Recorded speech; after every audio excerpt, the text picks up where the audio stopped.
मित्रांनो, आपणा सर्वांनाच ठाऊक आहे की जेव्हा जेव्हा आपण महादेवाची पूजा करतो तेव्हा बेलपत्राशिवाय ती पूजा अपूर्ण मानली जाते.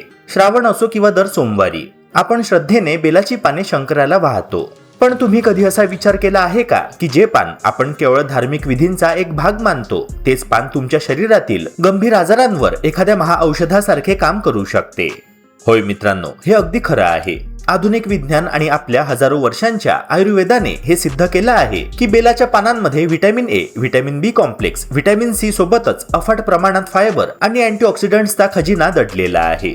जर तुम्ही रोज सकाळी ह्या पानांचा योग्य पद्धतीने वापर केला तर डायबिटीज, बद्धकोष्ठता, ऍसिडिटी आणि हृदयविकारासारख्या समस्यांपासून तुम्हाला मुक्ती मिळू शकते. आजच्या ह्या व्हिडिओमध्ये आपण बेलपत्राच्या ह्याच अद्वितीय आरोग्यदायी फायद्यांबद्दल आणि ते वापरण्याच्या 3 सर्वात प्रभावी पद्धतींबद्दल अगदी सोप्या भाषेत सविस्तर जाणून घेणार आहोत.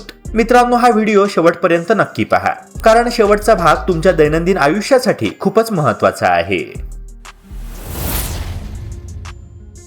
मित्रांनो, आजच्या धावपळीच्या आणि असंतुलित जीवनशैलीमुळे बहुतांश लोकांना पोटाशी संबंधित समस्यांना सामोरे जावे लागते.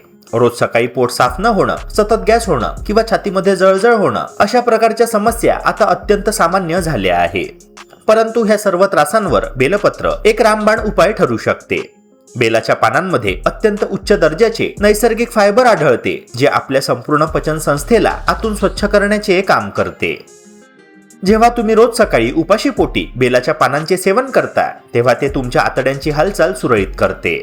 यामुळे पोटातील साचलेला मल सहजरित्या बाहेर फेकला जातो आणि वर्षानुवर्षांची जुनाट बद्धकोष्ठता म्हणजेच कॉन्स्टिपेशन काही दिवसांतच दूर होण्यास मदत होते. पोटातील अतिउष्णता आणि पित्तामुळे होणाऱ्या ऍसिडिटीवर बेलपत्र एका नैसर्गिक शीतलक म्हणजेच कूलंट प्रमाणे कार्य करते. बेलाच्या पानांमध्ये मुळातच थंडावा देणारे विशेष गुणधर्म असतात. जेव्हा आपण ह्या पानांचे सेवन करतो तेव्हा ते जठरातील अतिरिक्त आम्ल निर्मितीला रोखते आणि पोटातील नाजूक अस्तराला जळजळीपासून वाचवते. उन्हाळ्याच्या दिवसांमध्ये किंवा ज्यांना शरीरात जास्त उष्णता असल्यामुळे तोंड येण्याचा त्रास वारंवार होतो त्यांच्यासाठी बेलपत्राचा रस म्हणजे संजीवनीच आहे.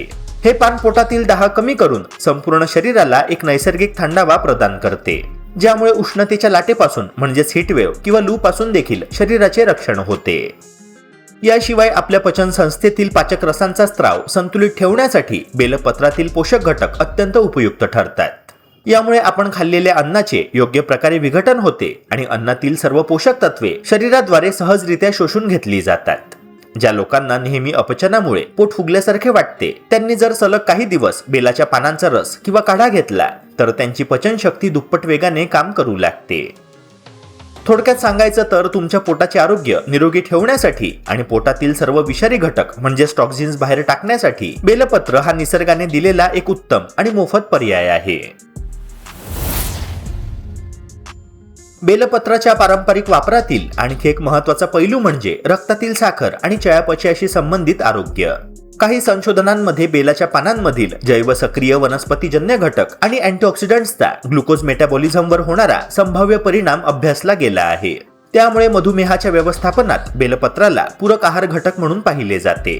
मात्र बेलपत्र खाल्ल्याने डायबिटीज बरा होतो किंवा त्याच्या सेवनाने रक्तातील साखर निश्चितपणे नियंत्रणात येते असा दावा करणे योग्य नाही. विशेषतः मधुमेहाची औषधे किंवा इन्सुलिन घेणाऱ्या व्यक्तींनी स्वतःहून औषधे बंद करून बेलपत्राचा रस, काढा किंवा पावडर सुरू करू नये.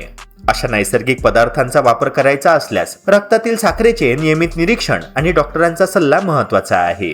हृदयाच्या आरोग्याच्या बाबतीतही बेलपत्रातील वनस्पतीजन्य अँटीऑक्सिडंट्स काही प्रमाणात उपयुक्त ठरू शकतात, कारण अँटीऑक्सिडंट्स शरीरातील ऑक्सिडेटिव्ह स्ट्रेसशी संबंधित प्रक्रियांवर परिणाम करू शकतात. मात्र बेलपत्राचे सेवन केल्याने रक्तवाहिन्यांमधील अडथळे दूर होतात, खराब कोलेस्ट्रॉल मोठ्या प्रमाणात कमी होते किंवा हार्ट अटॅक आणि स्ट्रोकचा धोका निश्चितपणे टळतो असे ठोसपणे म्हणता येत नाही. हृदय निरोगी ठेवण्यासाठी संतुलित आहार, नियमित शारीरिक हालचाल, योग्य वजन, पुरेशी झोप, धूम्रपान, अल्कोहोल पासून दूर राहणे आणि रक्तदाब व कोलेस्ट्रॉलचे नियंत्रण हे अधिक महत्त्वाचे घटक आहे. त्याचप्रमाणे बेलपत्राचा काढा किंवा रस हा श्वसनाच्या आजारांवरील उपचाराचा पर्याय नाही. सर्दी, खोकला किंवा श्वसनासंबंधी त्रास कायम राहिल्यास योग्य वैद्यकीय तपासणी आवश्यक आहे. मित्रांनो, आता येऊया रोगप्रतिकारक शक्तीच्या मुद्द्याकडे. बेलाच्या पानांमध्ये विविध वनस्पतीजन्य संयुगे आणि अँटीऑक्सिडंट घटक आढळतात. त्यामुळे संतुलित आहाराचा भाग म्हणून त्यांचा समावेश शरीराला काही पोषक घटक आणि जैव सक्रिय संयुगे देऊ शकतो. मात्र फक्त रोज बेलाची पाने चावून खाल्ल्याने प्रतिकार शक्ती इतकी मजबूत होते की सर्दी, खोकला, ताप किंवा कोणताही संसर्ग शरीराला होणारच नाही असे समजणे चुकीचे आहे. मजबूत रोगप्रतिकारक शक्तीसाठी विविध भाज्या, फळे, पुरेसे प्रथिने, आवश्यक जीवनसत्वे आणि खनिजे, नियमित व्यायाम, चांगली झोप आणि स्वच्छतेच्या सवयी ह्या सर्वांचा एकत्रित परिणाम महत्त्वाचा असतो. त्यामुळे बेलपत्राकडे चमत्कारी उपचार म्हणून नव्हे तर योग्य प्रमाणात घेतल्या जाणाऱ्या पारंपरिक वनस्पतीजन्य आहार घटक म्हणून पाहणे अधिक वैज्ञानिक आणि सुरक्षित ठरेल. बेलपत्राचे विविध फायदे ऐकल्यानंतर आता स्वाभाविकपणे प्रश्न पडतो की ह्या पानांचा आहारात समावेश नेमका कसा करायचा. दररोज 2 ते 3 ताजी स्वच्छ धुतलेली पाने सकाळी उपाशी पोटी चावून खाणे, त्याचा सौम्य काढा किंवा हर्बल टी बनवून पिणे किंवा डिटॉक्स ज्यूस मध्ये वापरणे ही एक सुरक्षित आणि पारंपरिक पद्धत आहे.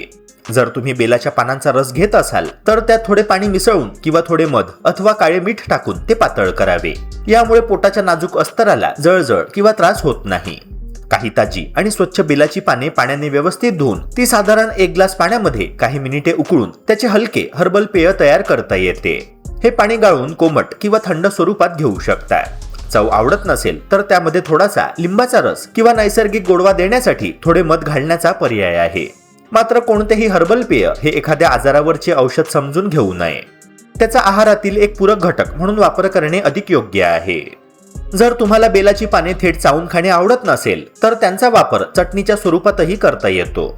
बेलाची कोवळी पाने, कोथिंबीर, पुदिना, थोडे आले, हिरवी मिरची, लिंबाचा रस आणि चवीनुसार मीठ एकत्र वाटून घरच्या घरी चटणी तयार करता येते.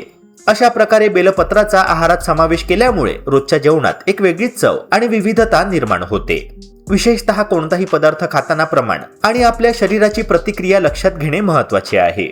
एखाद्या व्यक्तीला बेलपत्र खाल्ल्यानंतर पोटाशी संबंधित त्रास, अस्वस्थता किंवा इतर कोणतीही प्रतिक्रिया जाणवत असेल तर त्याचा वापर थांबवून तज्ज्ञांचा सल्ला घेणे योग्य ठरेल. बेलपत्राचा आणखी एक पर्याय म्हणजे त्याची वाळवून तयार केलेली पावडर.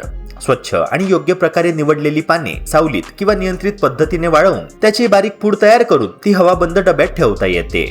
गरजेनुसार अगदी थोड्या प्रमाणात ही पावडर ताक, दही किंवा इतर पदार्थांमध्ये मिसळण्याचा पर्याय आहे. मात्र घरच्या घरी तयार केलेली कोणतीही वनस्पतीजन्य पावडर बराच काळ साठवताना ओलावा, बुरशी आणि स्वच्छतेची विशेष काळजी घ्यावी. तसेच डिटॉक्स म्हणून बेलपत्राचे पाणी प्यायल्याने शरीरातील विषारी पदार्थ अक्षरशः बाहेर पडतात असा दावा करण्यापेक्षा हे साधे हर्बल पाणी म्हणून पाहणे अधिक योग्य आहे. आपल्या शरीरातील अपायकारक पदार्थांचे नियमन आणि उत्सर्जन करण्याचे काम मुख्यतः यकृत, मूत्रपिंड आणि इतर नैसर्गिक यंत्रणा करतात. बेलपत्राचा काढा बनवण्यासाठी काही लोक बेलपत्रासोबत तुळस, आले आणि काळी मिरी यांसारखे घटक वापरतात. हा काढा पारंपरिक घरगुती पेय म्हणून घेतला जाऊ शकतो. मात्र सर्दी, फ्लू, कफ किंवा इतर आजारांवर तो निश्चित उपचार करतो असे समजणे योग्य नाही. सर्वात महत्त्वाचे म्हणजे नैसर्गिक पदार्थ प्रत्येक व्यक्तीसाठी सारखेच सुरक्षित असेल असे नाही. विशेषतः गर्भवती महिला किंवा स्तनपान करणाऱ्या माता, लहान मुले, दीर्घकालीन आजार असलेले लोक किंवा नियमित औषधे घेत असलेल्या व्यक्तींनी बेलपत्राचा नियमित किंवा मोठ्या प्रमाणात वापर करण्यापूर्वी डॉक्टरांचा सल्ला घेणे चांगले आहे. म्हणजेच बेलपत्राचा आहारात समावेश करायचा असेल तर त्याला चमत्कारी औषध न मानता संतुलित आहाराचा एक छोटासा भाग म्हणून योग्य प्रमाणात आणि शरीराची प्रतिक्रिया लक्षात घेऊन वापरणे ही सर्वात सुरक्षित पद्धत आहे. बेलपत्राचे सेवन सामान्यतः सुरक्षित असले तरी काही विशिष्ट बाबतीत खबरदारी घेणे आवश्यक आहे. यात तीव्र पित्त किंवा अल्सरचा त्रास असलेल्यांनी उपाशी पोटी थेट पाने खाल्ल्यास जळजळ वाढू शकते. तसेच बेलपत्र रक्तातील साखरेची पातळी कमी करत असल्याने मधुमेहाची औषधे घेणाऱ्यांनी साखर जास्त खाली जाण्याचा धोका टाळण्यासाठी नियमित देखरेख ठेवली पाहिजे. याशिवाय अतिसेवनामुळे बद्धकोष्ठता होऊ शकते.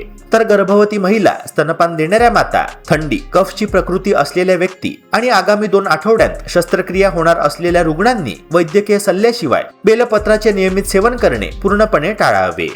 मित्रांनो, तुम्हाला बेलपत्राचा हा माहितीपूर्ण व्हिडिओ कसा वाटला हे मला कमेंट बॉक्स मध्ये नक्की कळवा. हा व्हिडिओ तुमच्या मित्रपरिवारासोबत आणि नातेवाईकांसोबत शेअर करायला विसरू नका, जेणेकरून त्यांनाही या औषधी वनस्पतीचा फायदा घेता येईल. व्हिडिओ आवडला असल्यास लाईक करा आणि अशाच आरोग्यदायी व वैद्यकीय माहितीसाठी आपल्या चॅनलला नक्की सबस्क्राईब करा. भेटूया पुन्हा एका नव्या व्हिडिओसह. जय हिंद, जय महाराष्ट्र.